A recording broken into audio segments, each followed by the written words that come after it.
This is a absolutely visually appealing and exciting book that's worth considering. And if it is something that is useful to you, it's a book that I think you would like picking up. So first of all, this is Cross Country, a 3,700-mile run to explore unseen America by Rickey Gates. Rickey Gates is an American and Solomon-sponsored ultrarunner for the past, I guess, over a decade. In the book, he talks about that through running, he has traveled to over 30 countries in all 7 continents, including Antarctica. He is well known in the ultra running circle, well known, and has competed in a lot of the sport's top events, which included, running around Mount Blanc, doing some of the epic races that we have in the United States as well. And I would say that after this book, the way mainstream America got to really know him was when he did the Every Street Project, which is where in San Francisco, he ran every single street in San Francisco and created street art, which you can see on his Strava profile. And effectively, he ran over 1,100 miles of the streets of San Francisco. So that's Rickey Gates. But before he did that, he embarked on a run across America. And the reason he did that was coming out of the 2016 election, he was very much, I think, shocked, is what he would say, on the outcome of the election. And in particular, he was shocked in that he felt like all the people that he knew in his life, all his friends, all his family for the most part, they all were of one political spectrum. And he didn't know anybody that was on the opposite side of the political spectrum. And in 2016, it became very apparent to most people that there are different political philosophies in America, and they can be very different. And one of the lines that I like the best in this book is when he says, it's hard to have an argument with someone when you don't even know, or debate with someone when you don't even know the person on the other side of the issue, when all you're talking to are people who agree the same thing.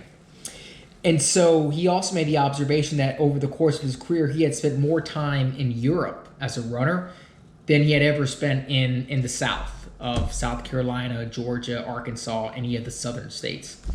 So he set out on a journey, which was to run across the U.S. from South Carolina to San Francisco. Started in South Carolina because he wanted to make sure that he ran across the South, because that was a gap in his experience. And he ended in San Francisco because that was personally a hometown for him, where he had a lot of memories with him and at the time, his girlfriend. I think it's important to get across that Rickey was never trying to run a fastest known route across the United States. There are much faster ways to do it than the way he did it. He was instead focused on exploration. And so that was the goal of the trip, was exploration. Exploring the South, incorporating historic trails that many of the original explorers of the U.S. would have taken. He spends time paddling down the river because he wanted to incorporate the fact that waterways were one of the original ways by which explorers got to know the United States, was by using the waterways. And so he does a lot to incorporate and build his experience of places he hadn't been before. And the book is exciting in the sense that it's organized as if you're running along with him. And so the way the book is structured is it starts in the east, which is where he begins. And then it goes to the south, the Appalachians, his time on the river, the Ozarks, the Great Plains, the Rocky Mountains, etc. So as he travels westward across the country, the book is organized in those sequences. And so it's almost as if you are traveling along with him. Here's my overall takeaway from the book. At the same time he did this journey, Rickey also filmed a documentary. You can find it on... it's called Transamerica. You can find it, I think I watched it on YouTube. You can find it on Solomon TV. And it is a documentary account of this journey. My advice would be to watch that first. And the reason is because that the documentary is a lot more in-depth behind the journey itself. You get a lot more color on each individual day.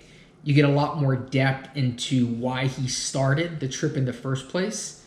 You see a lot more of the emotional roller coaster throughout the journey. You see a lot more behind each of the individual encounters with people that he has along the way. So start with the documentary. If you like the documentary, and I think you probably will because it's well done and it's a cool story, then you can consider this book. Because what I think the book is more than anything is a visual, artistic accompaniment to the documentary. Rickey does talk about each of the different stages of his trip, but it is a lot more poetic. It is a lot more, it's a lot shorter, it's a lot more artistic than you get in the documentary. Because I think what Rickey's trying to do is, this is almost like his art gallery of his trip.